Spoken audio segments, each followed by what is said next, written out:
넌 우리 재산만 노리고 들어온 여자야. 시어머니의 차갑고 날선 말이 거실에 퍼졌습니다. 결혼 3년 차, 저는 그날도 고개를 숙이고 참았습니다. 하지만 그 여름 시어머니는 결국 알게 됩니다. 며느리가 숨겨온 진실을요.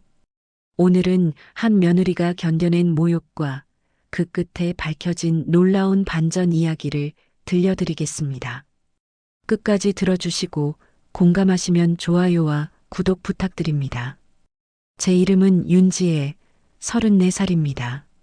남편 강민수는 중소기업 과장이고 시어머니 박순자 여사는 68, 이 집안의 절대 권력자입니다. 시아버지는 10년 전 돌아가셨고 시어머니는 혼자 이 집을 지켜왔습니다. 결혼 전 민수 씨는 말했습니다. 어머니가 좀 까다로우시긴 한데 나쁜 분은 아니야. 저는 고개를 끄덕였습니다. 부모님을 일찍 여의고 자란 저에게 가족이란 그 자체로 감사한 것이었으니까요. 하지만 결혼식 다음 날부터 저는 깨달았습니다.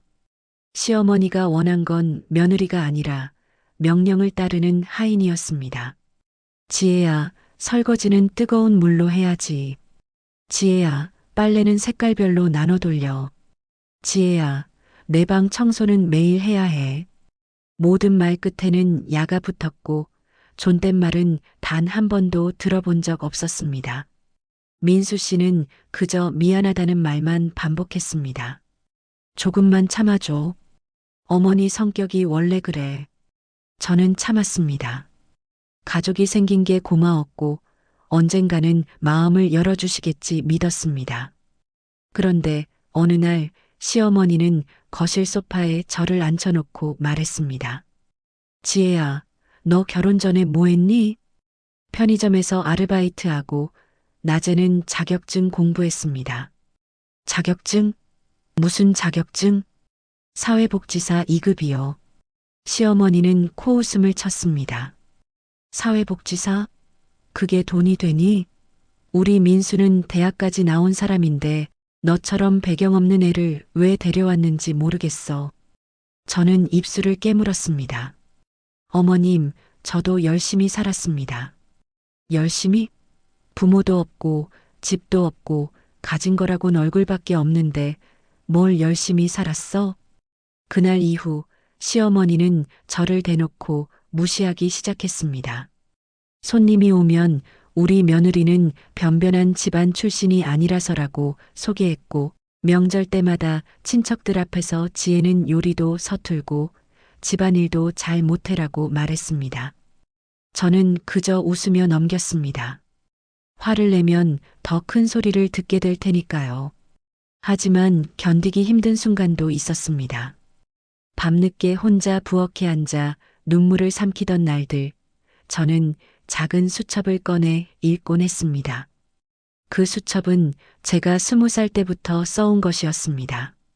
표지는 낡고 모서리는 해졌지만 그 안에는 제 삶의 모든 기록이 담겨 있었습니다. 수첩을 펼칠 때마다 저는 속으로 중얼거렸습니다. 언젠가 이 시간도 의미가 될 거야. 그렇게 스스로를 다독이며 저는 하루하루를 버텼습니다. 결혼 1년이 지나고 2년이 지났습니다. 시어머니의 태도는 조금도 나아지지 않았습니다. 오히려 점점 더 심해졌습니다. 어느 날 저녁 시어머니는 식탁에 앉아 민수 씨에게 말했습니다. 민수야, 지혜 좀 단속해라. 요즘 나가기만 하면 어디 가는지도 안 말하고. 민수 씨가 저를 바라봤습니다. 지혜야, 어디 갔었어? 도서관이요. 책 좀 빌리러요. 시어머니는 또 코웃음을 쳤습니다. 책? 살림이나 제대로 하지. 책 읽어서 밥이 되니? 저는 대답하지 않았습니다. 어차피 무슨 말을 해도 돌아오는 건 비난뿐이었으니까요. 그날 밤 저는 방 안에서 수첩을 다시 꺼냈습니다. 그리고 새 페이지에 조용히 적었습니다. 오늘도 참았다. 하지만 언젠가는 보여줄 수 있을 거야.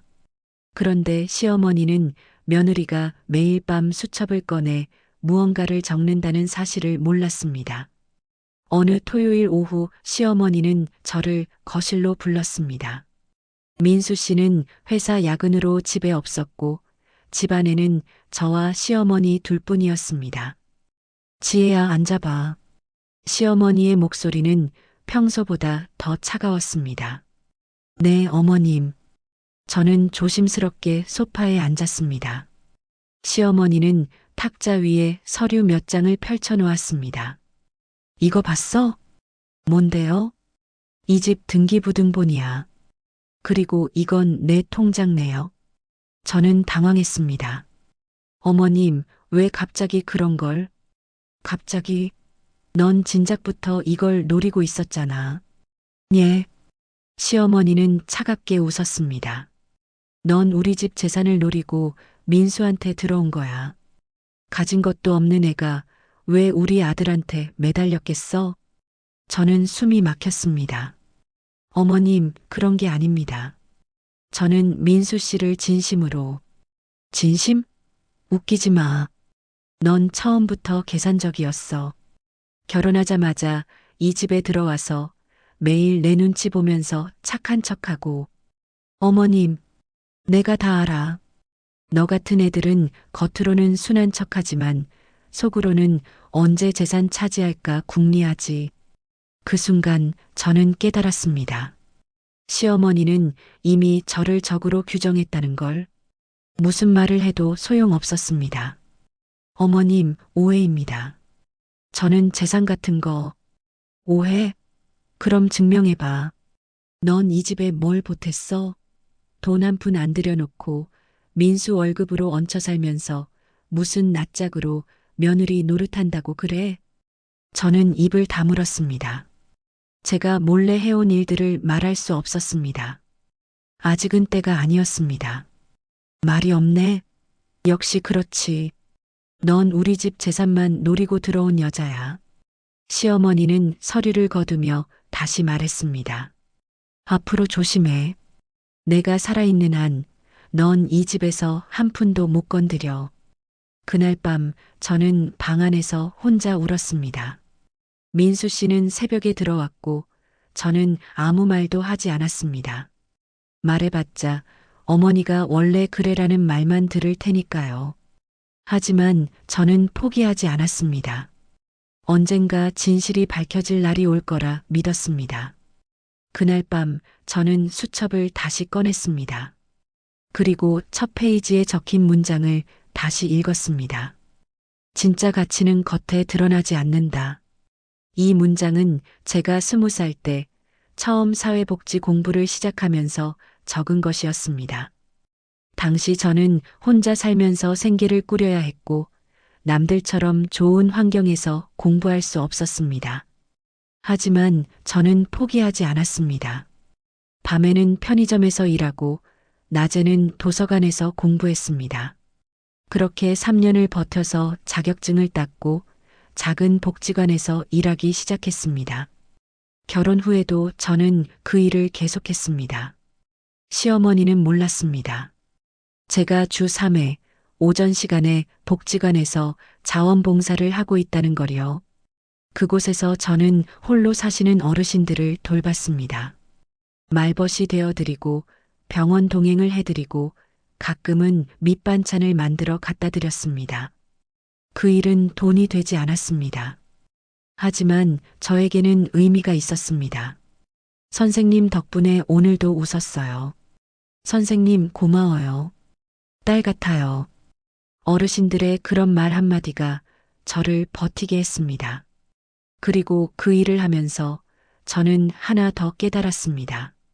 진짜 가치는 돈이나 집이 아니라 누군가에게 따뜻함을 줄 수 있는 마음이라는 거요.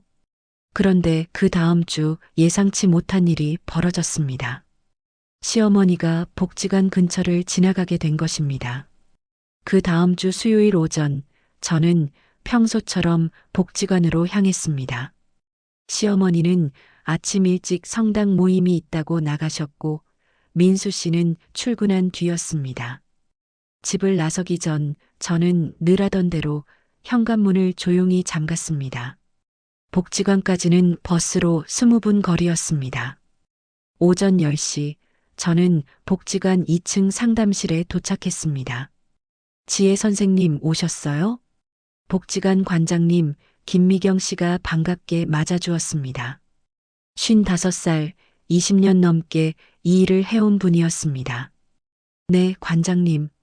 오늘은 어르신 몇 분이나 오셨어요? 5분이요. 오늘은 이 할머니가 좀 안 좋으세요. 지난주에 넘어지셔서 무릎이 불편하신데 병원은 안 가시려고 해요. 제가 말씀드려 볼게요. 저는 이 할머니가 계신 2층 작은 방으로 갔습니다. 할머니, 저 왔어요. 오, 지혜야. 왔니? 이순덕 할머니, 78살. 혼자 사시는 지 15년째였습니다. 자식들은 모두 외국에 나가 있고 연락은 1년에 한두 번 정도만 온다고 했습니다. 할머니, 무릎 아프시다면서요? 아니야, 괜찮아. 그냥 좀 시큰거릴 뿐이야. 병원 가보셔야 해요. 제가 모시고 갈게요. 병원은 무슨, 돈만 나가지. 저는 할머니 손을 잡았습니다. 할머니, 아프면 치료받으셔야죠. 제가 같이 갈 테니까 오늘 오후에 가요. 할머니는 한참을 망설이다가 결국 고개를 끄덕였습니다. 그래, 내가 그렇게 말하니까 가봐야지. 저는 할머니와 함께 점심을 드신 뒤 오후 2시에 복지관 근처 정형외과로 갔습니다. 진료를 받고 약을 타고 할머니를 다시 복지관으로 모셔다 드렸습니다. 지혜야, 고맙다. 내가 아니었으면 혼자 못 갔을 거야. 할머니, 천만에요. 또 불편하시면 언제든 연락 주세요. 오후 4시 저는 복지관을 나섰습니다. 집으로 돌아가려고 버스 정류장으로 걸어가는데 갑자기 누군가 제 팔을 붙잡았습니다. 야, 윤지혜. 돌아보니 시어머니였습니다. 어머님? 어떻게 여기를? 시어머니의 얼굴은 굳어 있었습니다. 내가 지금 뭘 본 거야? 예. 너 지금 남자랑 나오는 거 봤어. 그 사람 누구야? 저는 당황했습니다. 시어머니가 말하는 남자는 아마 복지관 앞에서 마주쳤던 김 관장님의 남편일 것 같았습니다. 그분은 가끔 관장님을 데리러 오셨습니다. 어머님, 오해세요. 그분은 오해? 내가 매일 집을 나가더니 남자를 만나러 다닌 거야? 어머님, 아니에요. 저는 여기 복지관에서 복지관? 거짓말하지 마. 너 지금 그 남자랑 웃으면서 얘기하는 거 다 봤어. 시어머니는 목소리를 높였습니다. 주변 사람들이 하나둘 쳐다보기 시작했습니다. 어머님, 여기서 이러시면 안 돼요. 일단 집에 가서 말씀드릴게요. 너 지금 나 피하려고 그러는 거지? 이혼해. 당장 민수한테 이혼하라고 할 거야.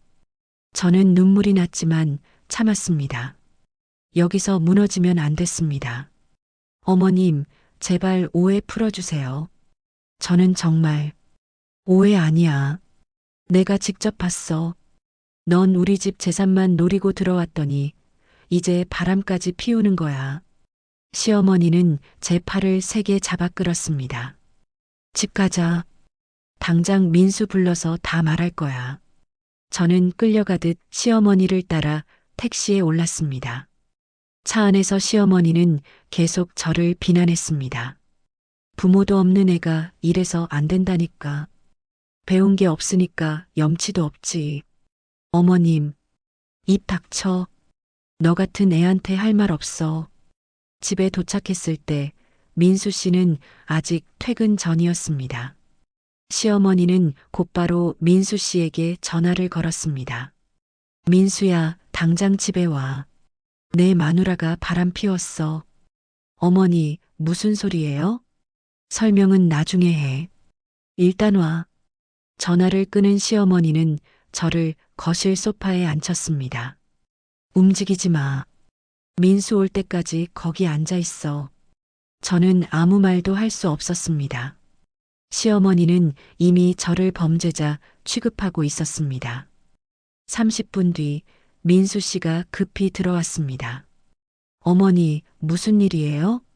민수야, 내 마누라가 남자를 만나고 다녔어. 내가 직접 봤어. 민수 씨가 저를 바라봤습니다. 지혜야, 무슨 일이야? 저는 천천히 말했습니다. 민수 씨, 오해예요. 저는 복지관에서 자원봉사를 하고 있었어요. 자원봉사? 네. 결혼 전부터 해온 일이에요. 어머님이 모르실 뿐이에요. 시어머니가 비웃었습니다. 자원봉사? 그럼 그 남자는 뭐야? 너 그 남자랑 웃으면서 나오는 거 내가 봤어. 그분은 복지관 관장님 남편이세요. 관장님 데리러 오셨다가 인사 나눈 거예요. 민수 씨가 물었습니다. 지혜야, 그게 사실이야? 네. 복지관에 전화해 보시면 알 수 있어요. 시어머니는 여전히 믿지 않았습니다.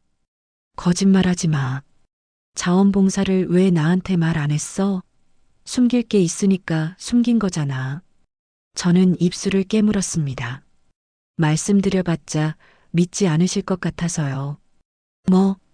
어머님은 제가 뭘 해도 믿어주신 적 없잖아요.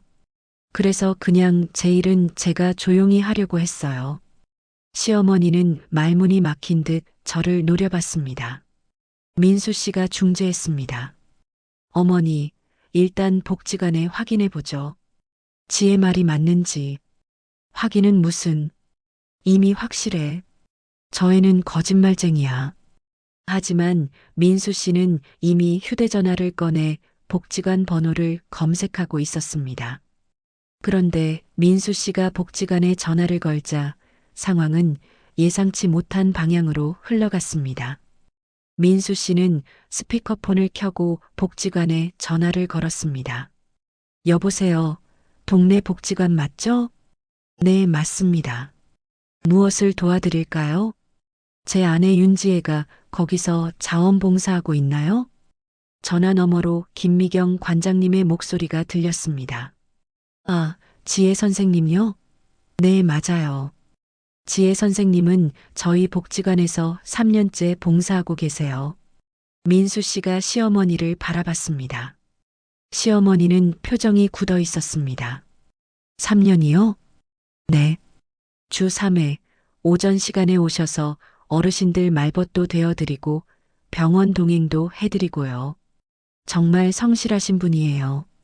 그럼 오늘도 거기 계셨나요? 네. 오늘은 이순덕 할머니 병원 모시고 가셨어요. 오후 4시쯤 퇴근하셨을 거예요. 민수 씨는 전화를 끊고 시어머니를 바라봤습니다. 어머니, 들으셨죠? 지혜는 자원봉사하고 있었어요. 시어머니는 입을 다물었습니다. 하지만 여전히 납득하지 못한 표정이었습니다. 그래도 왜 나한테 말 안 했어? 숨긴 건 똑같잖아. 저는 조용히 대답했습니다. 어머님께 말씀드려도 믿어주실 것 같지 않았어요. 그래서 그냥 제 일은 제가 조용히 하려고 했어요. 민수 씨가 저를 바라봤습니다. 지혜야, 왜 나한테도 말 안 했어? 당신도 어머님 편 들까봐 무서웠어요. 민수 씨는 아무 말도 하지 못했습니다. 시어머니는 자리에서 일어나 방으로 들어갔습니다. 문을 쾅 닫는 소리가 거실까지 울렸습니다. 민수 씨가 제 손을 잡았습니다. 지혜야, 미안해. 내가 몰랐어. 괜찮아요. 괜찮지 않아. 나도 어머니처럼 너한테 너무 무관심했어. 저는 고개를 저었습니다. 아니에요. 저도 말을 안 했으니까요. 앞으로는 말해줘. 내가 뭘 하는지, 어떻게 지내는지. 내가 알아야지. 저는 고개를 끄덕였습니다. 그날 밤 저는 방 안에서 수첩을 펼쳤습니다. 그리고 세 문장을 적었습니다. 오늘 작은 진실이 드러났다. 하지만 아직 끝이 아니다. 시어머니는 제 자원봉사를 알게 됐지만 여전히 저를 의심하고 있었습니다. 그녀는 여전히 제가 이 집 재산을 노린다고 생각했습니다. 며칠 뒤 시어머니는 다시 저를 불러냈습니다. 지혜야, 앉아봐. 네, 어머님. 시어머니는 탁자 위에 통장 하나를 올려놓았습니다. 이거 봐. 뭔데요? 내 통장이야. 잔액이 얼마인지 봤어? 저는 통장을 펼쳤습니다. 잔액은 5천만 원이었습니다. 이 돈은 내가 평생 모은 거야. 그리고 이 집도 시아버지가 남긴 거고. 네, 어머님. 너한테 줄 생각 없어. 이 돈은 민수 앞으로 갈 거야. 저는 조용히 대답했습니다. 어머님, 저는 그런 거 바라지 않아요. 거짓말. 누가 안 바래? 돈 싫어하는 사람이 어디 있어? 저는 정말 괜찮아요. 시어머니는 코웃음을 쳤습니다. 그래, 지금은 그렇게 말하지. 하지만 나중에 어떻게 나올지 알아. 그러니까 미리 말해두는 거야. 저는 더 이상 대꾸하지 않았습니다.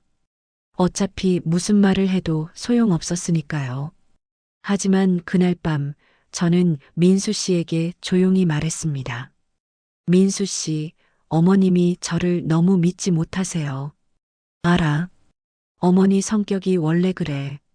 근데 저도 사실 숨긴 게 하나 더 있어요. 민수 씨가 놀라서 저를 바라봤습니다. 뭔데? 나중에 말씀드릴게요. 아직은 때가 아니에요. 지혜야, 또 뭘 숨기는 거야? 나쁜 건 아니에요. 그냥 아직 어머님께 말씀드릴 준비가 안 됐어요. 민수 씨는 답답한 표정이었지만 더 이상 묻지 않았습니다. 저는 다시 수첩을 꺼냈습니다. 그리고 첫 페이지에 적힌 문장을 다시 읽었습니다. 진짜 가치는 겉에 드러나지 않는다. 이 문장은 이제 저에게 더 큰 의미가 됐습니다. 저는 이제 시어머니에게 진짜 가치를 보여줄 준비를 해야 했습니다. 그런데 그 다음 주 예상치 못한 일이 벌어졌습니다. 시어머니가 갑자기 쓰러진 것입니다. 그런데 시어머니가 갑자기 쓰러지면서 집안의 모든 상황이 급변하기 시작했습니다. 그날은 금요일 저녁이었습니다. 저는 부엌에서 저녁 준비를 하고 있었고 시어머니는 거실 소파에 앉아 텔레비전을 보고 계셨습니다. 민수 씨는 아직 퇴근 전이었습니다. 어머님, 저녁 거의 다 됐어요. 그래. 평소처럼 짧은 대답이 돌아왔습니다. 저는 국을 끓이면서 가끔 거실 쪽을 바라봤습니다. 시어머니는 소파에 기대 앉아 멍하니 텔레비전을 보고 계셨습니다. 그런데 몇 분 뒤 이상한 소리가 들렸습니다. 으, 저는 급히 거실로 뛰어갔습니다. 어머님, 시어머니는 소파에서 몸을 비틀며 가슴을 움켜쥐고 계셨습니다. 얼굴은 창백했고 식은땀이 흐르고 있었습니다. 어머님, 괜찮으세요? 가슴이 아파.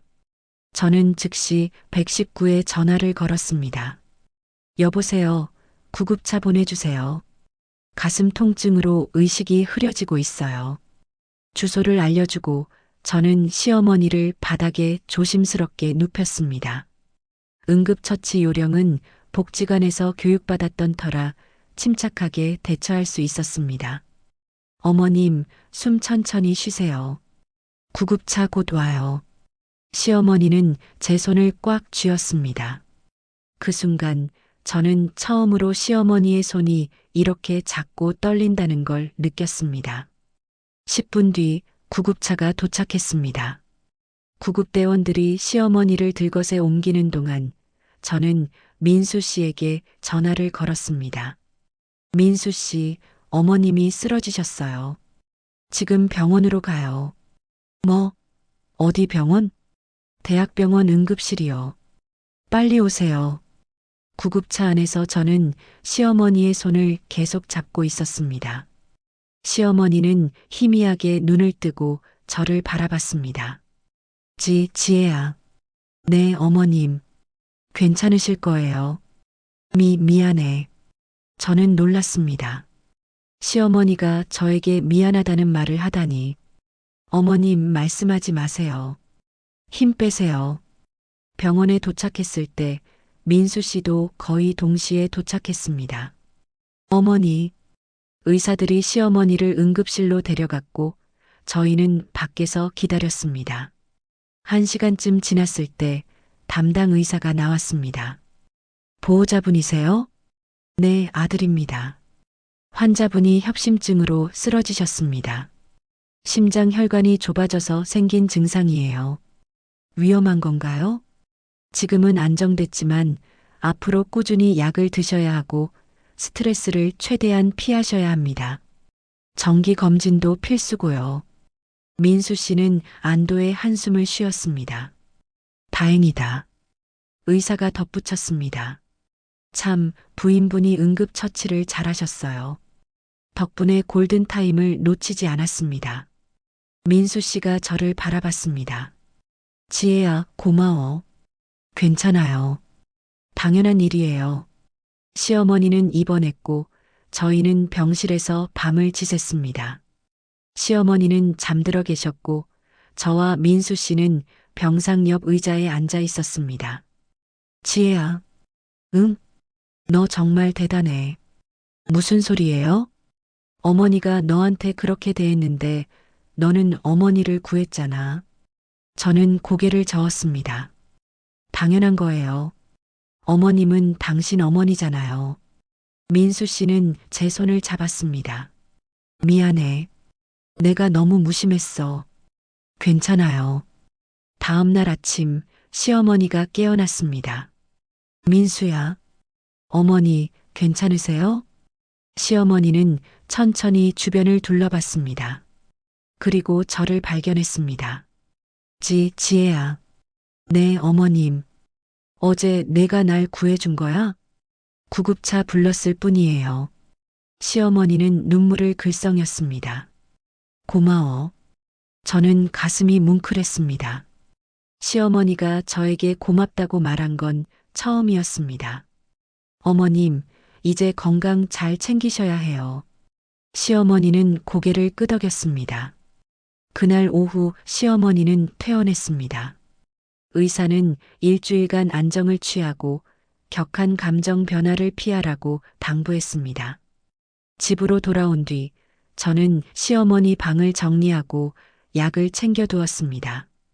그리고 식단도 저염식으로 바꿨습니다. 어머님, 약 드실 시간이에요. 그래, 고마워. 시어머니의 말투가 조금 부드러워졌습니다. 여전히 존댓말은 아니었지만 예전처럼 날카롭지는 않았습니다. 며칠 뒤 시어머니는 거실에서 저를 불렀습니다. 지혜야, 잠깐 앉아봐. 네, 어머님. 시어머니는 한참을 망설이다가 입을 열었습니다. 저번에 내가 남자랑 있는 거 보고 오해했잖아. 네, 미안해. 내가 성급했어. 저는 놀랐습니다. 시어머니가 사과하다니. 괜찮아요, 어머님. 괜찮지 않아. 나도 알아. 내가 너한테 너무 심했다는 거. 시어머니는 눈물을 닦았습니다. 사실 나도 외로웠어. 시아버지 돌아가시고 민수는 맨날 일하느라 바쁘고. 그러다 보니까 너한테 화풀이한 것 같아. 저는 시어머니의 손을 잡았습니다. 어머님, 이해해요. 이해는 무슨. 넌 착해서 그렇게 말하는 거지. 시어머니는 한숨을 쉬었습니다. 지혜야, 앞으로는 좀 더 잘할게. 약속해. 저는 고개를 끄덕였습니다. 그날 밤 저는 수첩을 펼쳤습니다. 그리고 세 문장을 적었습니다. 어머님이 조금씩 마음을 여시는 것 같다. 하지만 아직 보여드려야 할 게 남았다. 하지만 며느리 지혜가 숨겨온 진짜 비밀은 아직 밝혀지지 않았습니다. 시어머니가 쓰러진 지 2주가 지났습니다. 건강은 많이 회복됐고 저에게도 예전보다 부드럽게 대하셨습니다. 하지만 여전히 완전히 마음을 열지는 않은 것 같았습니다. 어느 토요일 오후 현관 초인종이 울렸습니다. 제가 나갈게요, 어머님. 문을 열자 옆집에 사는 최명숙 씨가 서 계셨습니다. 72살, 이 동네에서 30년 넘게 사신 분이었습니다. 안녕하세요, 최 이모님. 어머, 지혜야. 순자 씨 계시니? 네, 계세요. 들어오세요. 최 이모님은 거실로 들어와 시어머니와 인사를 나눴습니다. 순자야, 몸은 좀 어때? 응, 많이 나아졌어. 고마워. 두 분은 오랜 친구였습니다. 시어머니가 이 동네로 시집 온 뒤부터 알고 지낸 사이였습니다. 저는 차를 끓여드리고 부엌으로 돌아갔습니다. 그런데 거실에서 대화 소리가 들려왔습니다. 순자야, 너 지혜한테 미안한 거 많겠다. 응? 왜? 아니, 지혜가 너한테 얼마나 잘하는데. 근데 넌 맨날 구박만 했잖아. 시어머니는 말이 없었습니다. 최 이모님이 계속 말했습니다. 사실 나 지혜 결혼하기 전부터 알았어. 뭘? 지혜가 복지관에서 봉사하는 거. 우리 집 앞이 복지관 가는 길이잖아. 맨날 지나가는 거 봤지. 시어머니는 놀란 듯 했습니다. 그걸 왜 나한테 말 안 했어? 지혜가 부탁했어. 어머님한테는 말하지 말아달라고. 자기는 그냥 조용히 하고 싶다고. 저는 부엌에서 숨을 죽이고 들었습니다. 최 이모님이 다시 말했습니다. 그리고 순자야, 너 지혜가 뭐 하는지 정말 몰라. 뭐? 지혜 그애 결혼하고 나서도 계속 일했어. 일? 무슨 일? 복지관 일. 처음엔 자원봉사만 했는데 작년부터는 주말마다 시간제로 일해. 월급도 받고. 시어머니는 충격받은 표정이었습니다.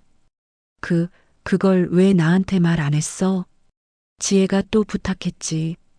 어머님 놀라실까봐 말하지 말아달라고. 최 이모님은 한숨을 쉬었습니다. 순자야, 지혜 그 애는 착해. 진짜 착한 애야. 너한테 그렇게 구박받으면서도 한 번도 대들지 않았잖아. 시어머니는 눈물을 닦았습니다. 내가 너무 심했지? 응, 심했어. 지혜가 얼마나 참았겠어. 근데 그 애는 절대 티 안 냈어. 최 이모님이 목소리를 낮췄습니다. 그리고 순자야, 한 가지 더 있어. 뭔데? 지혜가 모은 돈 어디 쓰는지 알아? 몰라. 전부 민수 이름으로 적금 들었어. 시어머니는 숨이 멎는 듯 했습니다. 뭐? 내가 우연히 은행에서 봤어. 지혜가 적금 넣는 거. 근데 이름이 민수더라고. 물어봤더니 나중에 민수 씨 사업 미천 만들어주려고 그런데. 시어머니는 말을 잇지 못했습니다. 최 이모님이 덧붙였습니다. 순자야, 지혜는 너희 집 재산 노리는 애가 아니야. 오히려 너희 집에 보태주려고 애쓰는 애야. 저는 부엌에서 눈물이 났습니다. 최 이모님이 그 사실을 알고 계셨다니. 사실 저는 결혼 후 복지관에서 받는 작은 월급을 모두 민수 씨 명의로 적금을 들고 있었습니다. 언젠가 민수 씨가 작은 사업이라도 하고 싶어 할 때 보탬이 되고 싶었습니다. 그 돈은 3년 동안 모아서 1,500만 원 정도 됐습니다. 많은 돈은 아니었지만 제 정성이 담긴 돈이었습니다. 거실에서 시어머니의 흐느끼는 소리가 들렸습니다. 내가 얼마나 나쁜 짓을 한 거야. 순자야, 울지 마. 이제라도 잘하면 되지. 최 이모님은 한참을 시어머니를 다독이다가 저를 불렀습니다. 지혜야, 이리 와봐. 저는 거실로 나갔습니다. 네, 이모님. 지혜야, 미안해. 내가 내 비밀 말해버렸네. 괜찮아요. 시어머니는 저를 바라보며 눈물을 흘렸습니다. 지혜야, 미안해. 정말 미안해. 저는 시어머니 옆에 앉았습니다. 어머님, 괜찮아요. 괜찮지 않아. 난 너를 도둑 취급했어. 재산 노린다고, 바람 피운다고 온갖 말을 다 했잖아. 어머님, 이제 됐어요. 시어머니는 제 손을 꽉 잡았습니다. 지혜야, 용서해줘. 제발. 저는 눈물을 닦으며 고개를 끄덕였습니다. 어머님, 진작 용서했어요. 그날 저녁 민수 씨가 퇴근하자 시어머니는 모든 이야기를 털어놓았습니다. 지혜가 일한 것, 적금을 든 것, 모든 걸요. 민수 씨는 충격받은 표정으로 저를 바라봤습니다. 지혜야, 왜 말 안 했어? 말하면 부담 가질까 봐요. 바보야. 우리 같이 상의했어야지. 민수 씨는 저를 꼭 안아주었습니다. 하지만 지혜가 숨긴 비밀은 여기서 끝이 아니었습니다. 아직 하나가 더 남아 있었습니다. 그날 밤 저는 오랜만에 편안한 마음으로 잠자리에 들었습니다. 시어머니가 진실을 알게 됐고 민수 씨도 제 마음을 이해해 줬습니다. 이제 모든 게 괜찮아질 것 같았습니다. 하지만 다음 날 아침 예상치 못한 일이 벌어졌습니다. 제가 복지관에 가기 위해 준비하는 동안 시어머니가 제 방 청소를 하셨습니다. 그리고 침대 밑에 놓아둔 작은 상자를 발견하신 것입니다. 그 상자 안에는 제가 3년간 써온 수첩이 들어 있었습니다. 저녁에 집으로 돌아왔을 때 시어머니는 거실 소파에 앉아 계셨습니다. 그리고 탁자 위에는 제 수첩이 놓여 있었습니다. 어머님, 지혜야, 앉아봐. 저는 가슴이 철렁했습니다. 수첩을 보신 것입니다. 어머님, 그건 읽었어. 전부 다. 시어머니의 눈은 붉게 부어 있었습니다. 지혜야, 넌 왜 이런 걸 썼니? 저는 입술을 깨물었습니다. 사실 그 수첩에는 제가 시어머니와 지내며 느낀 모든 감정이 적혀 있었습니다. 하지만 그건 단순한 일기가 아니었습니다. 수첩의 첫 페이지에는 이렇게 적혀 있었습니다. 어머님을 이해하기 위한 기록. 그리고 매일매일 저는 시어머니의 행동을 관찰하고 분석했습니다. 오늘 어머님이 화를 내신 이유는 민수 씨가 전화를 안 받았다. 아마 외로우셨을 것이다.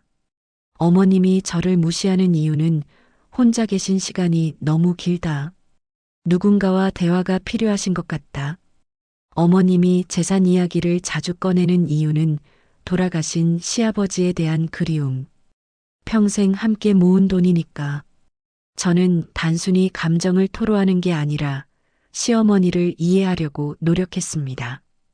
복지관에서 배운 상담 기법을 활용해서 시어머니의 행동 이면에 숨은 진짜 감정을 읽으려 했습니다. 그리고 수첩 뒷부분에는 제 계획이 적혀 있었습니다. 어머님께 필요한 것 첫 번째는 정기적인 건강검진, 두 번째는 친구들과의 모임, 마지막으로는 취미 활동. 내가 할 수 있는 것 첫 번째는 어머님 말벗 되어드리기, 두 번째는 함께 산책하기, 마지막으로는 어머님이 좋아하시는 음식 만들어드리기. 저는 3년 동안 시어머니를 원망하지 않고 이해하려고 애썼습니다. 시어머니는 수첩을 쓰다듬으며 말했습니다. 지혜야, 넌 날 미워하지 않았니? 아니에요, 어머님. 어떻게? 내가 너한테 그렇게 했는데. 저는 시어머니 옆에 앉았습니다. 어머님, 저는 복지관에서 많은 어르신들을 만났어요. 그분들 중에는 외로워서 화를 내시는 분들도 계셨어요. 그래서 어머님도 그러신 것 같았어요. 시아버지 돌아가시고 민수 씨는 바쁘고 어머님도 외로우셨을 거예요. 시어머니는 눈물을 흘렸습니다. 맞아, 나 정말 외로웠어. 근데 그걸 어떻게 말해? 민수한테 엄마 외롭다고 말할 수도 없고. 알아요, 어머님. 그래서 너한테 화풀이한 거야. 내가 미워서가 아니라 그냥 누군가한테 말을 하고 싶었어. 저는 시어머니의 손을 잡았습니다. 어머님, 이제는 말씀하세요. 외로우시면, 힘드시면 언제든 저한테 말씀하세요. 시어머니는 제 손을 꽉 쥐었습니다. 지혜야, 미안해. 정말 미안해. 어머님, 괜찮아요. 진짜 괜찮아요. 그날 저녁 민수 씨가 퇴근했을 때 시어머니는 수첩을 보여주며 모든 이야기를 했습니다. 민수 씨는 수첩을 읽으며 눈물을 흘렸습니다. 지혜야, 넌 정말 괜찮아요. 민수 씨는 저를 꼭 안아주었습니다. 미안해. 내가 더 잘할게. 어머니한테도 너한테도. 그날 밤 저희 세 식구는 오랜만에 함께 거실에 앉아 이야기를 나눴습니다. 시어머니는 처음으로 시아버지가 돌아가신 뒤 얼마나 외로웠는지 털어놓았습니다. 매일 빈집에 혼자 있으니까 미칠 것 같았어. 민수는 일하느라 바쁘고 친구들은 다 자식들이랑 살고 나만 혼자인 것 같았어. 민수 씨가 말했습니다. 어머니, 제가 몰랐어요. 앞으로는 자주 집에 올게요. 아니야. 넌 내일 해야지. 나도 이제 혼자 괜찮아. 시어머니는 저를 바라봤습니다. 지혜 덕분에 이제 괜찮을 것 같아. 저는 미소 지었습니다. 어머님, 앞으로 제가 자주 말벗 되어 드릴게요. 복지관 일 끝나면 어머님이랑 산책도 하고요. 그래 줄래? 당연하죠. 그날 이후 저희 집은 조금씩 변하기 시작했습니다. 시어머니는 저에게 존댓말을 쓰기 시작했습니다. 처음엔 어색해 하셨지만 점점 자연스러워졌습니다. 지혜야, 오늘 복지관 어땠어요? 좋았어요, 어머님. 할머니들이 다 건강하세요. 그래요? 다행이네요.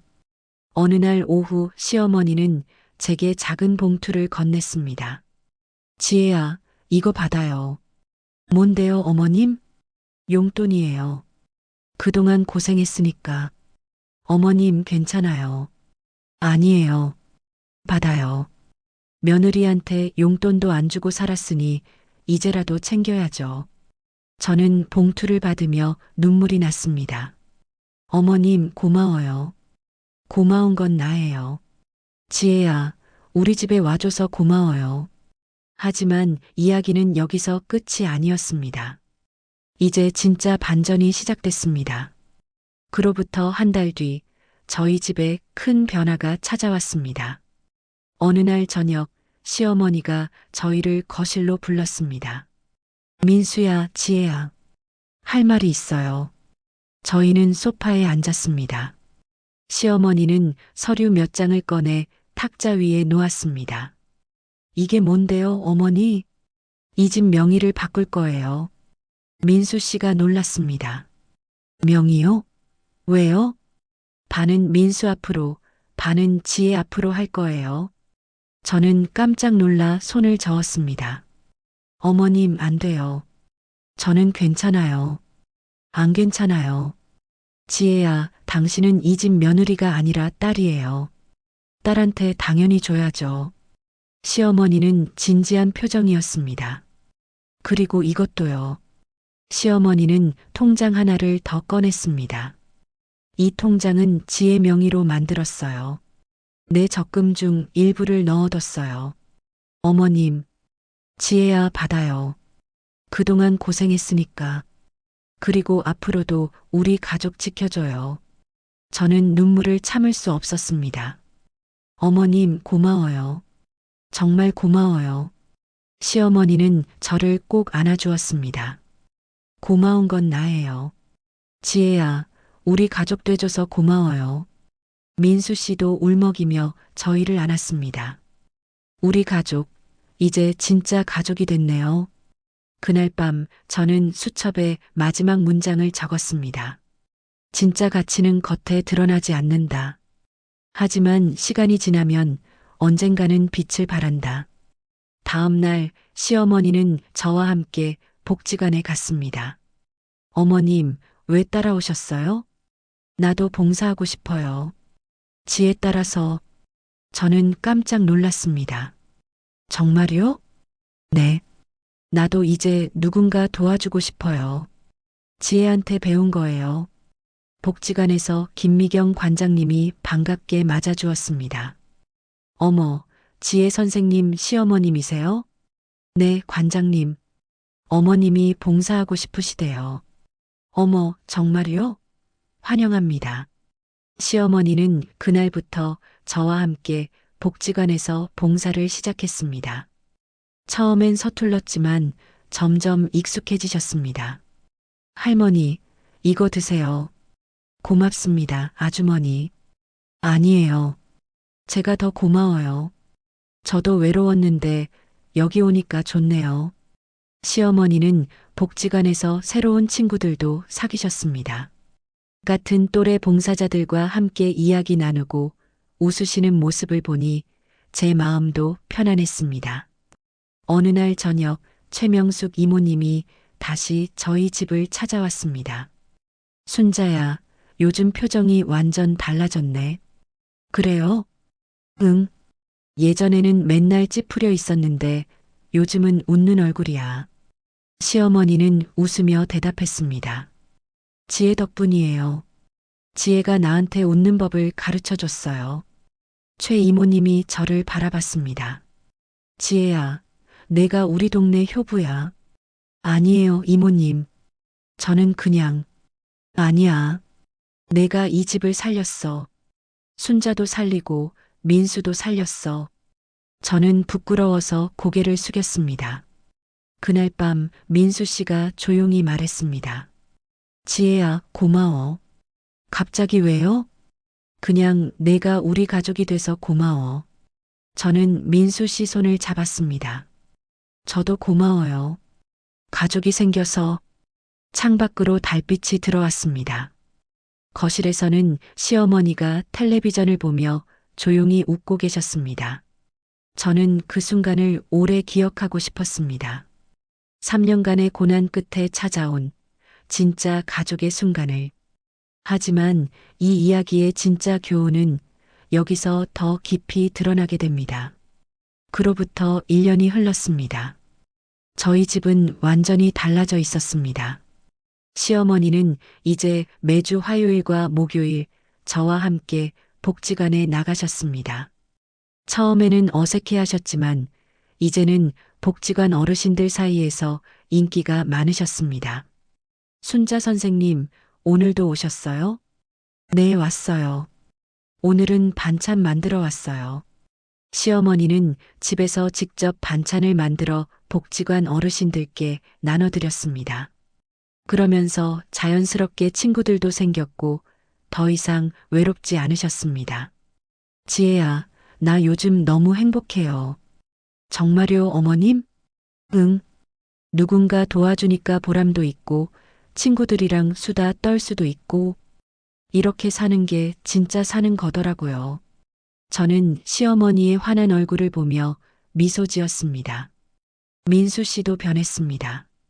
예전처럼 야근만 하지 않고 일찍 퇴근해서 저희와 함께 저녁을 먹으려 애썼습니다.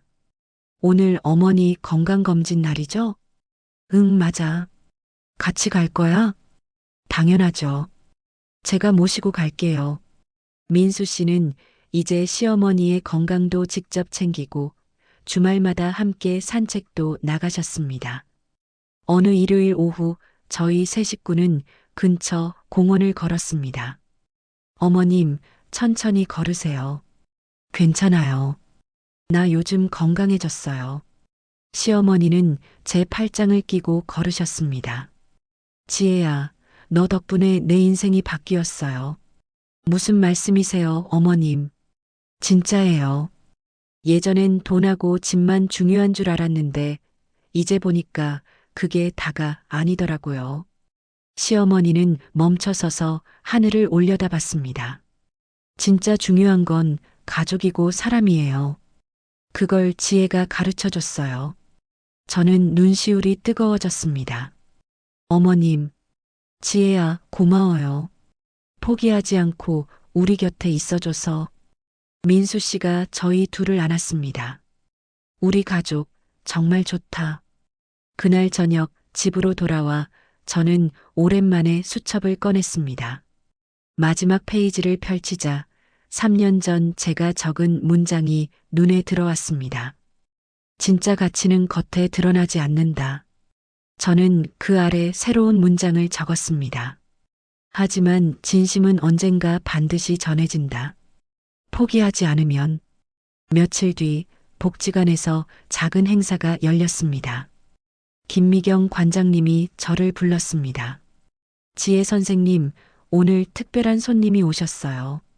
누구세요? 이순덕 할머니 따님이요. 외국에서 오셨대요. 저는 놀랐습니다.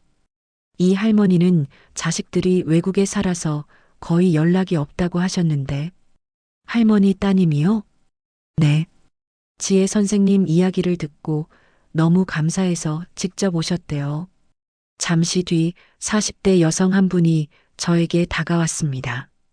선생님이 윤지혜 선생님이세요? 네, 맞아요. 저는 이순덕 어머니 딸이에요. 정말 감사드립니다. 그녀는 깊이 인사했습니다.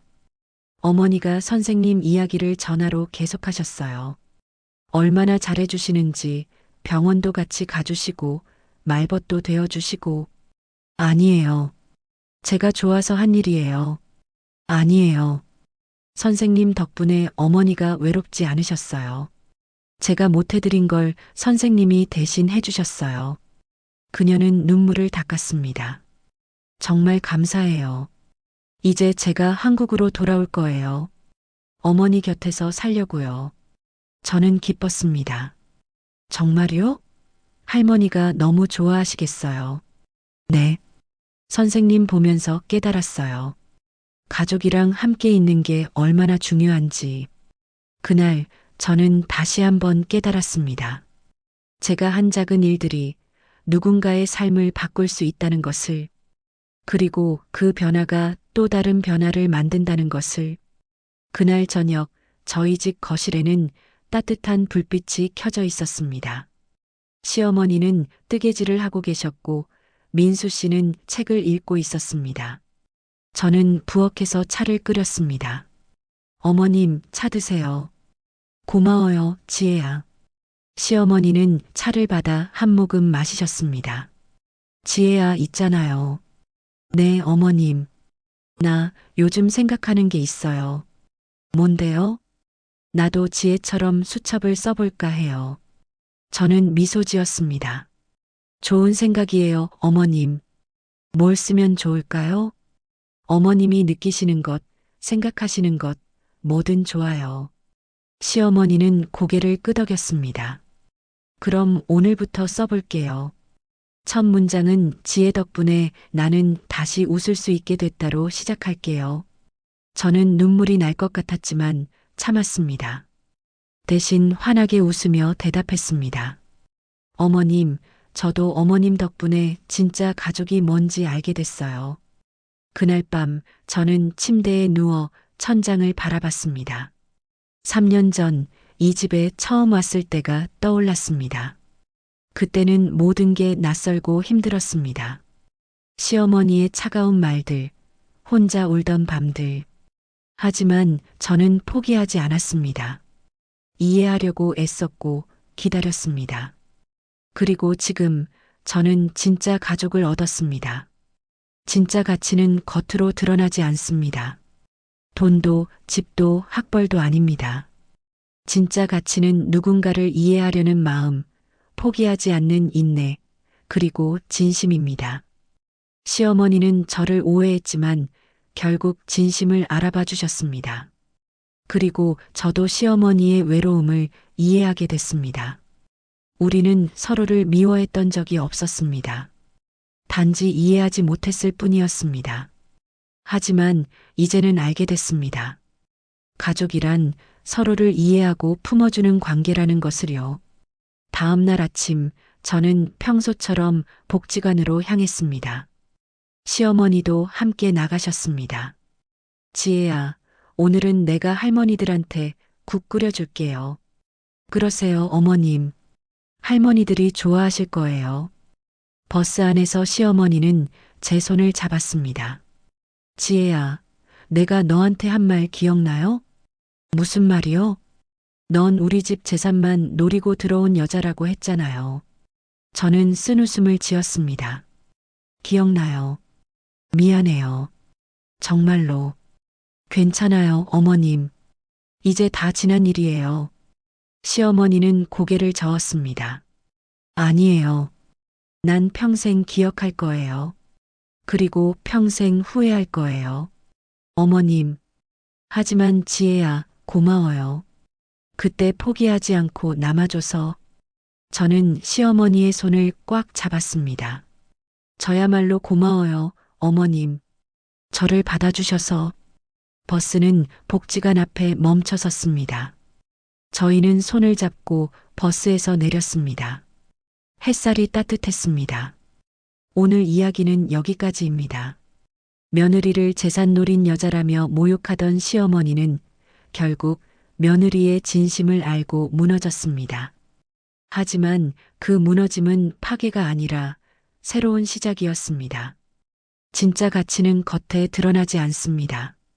하지만 진심을 다하고 이해하려 애쓰고 포기하지 않으면 언젠가는 반드시 빛을 발합니다. 여러분은 혹시 누군가의 진심을 늦게 깨달은 적 있나요? 아니면 오해받았지만 끝까지 참고 견딘 경험이 있으신가요? 댓글로 여러분의 이야기를 들려주시면 감사하겠습니다. 오늘도 끝까지 들어주셔서 고맙습니다. 좋아요와 구독 부탁드리고 다음에 또 좋은 이야기로 찾아뵙겠습니다.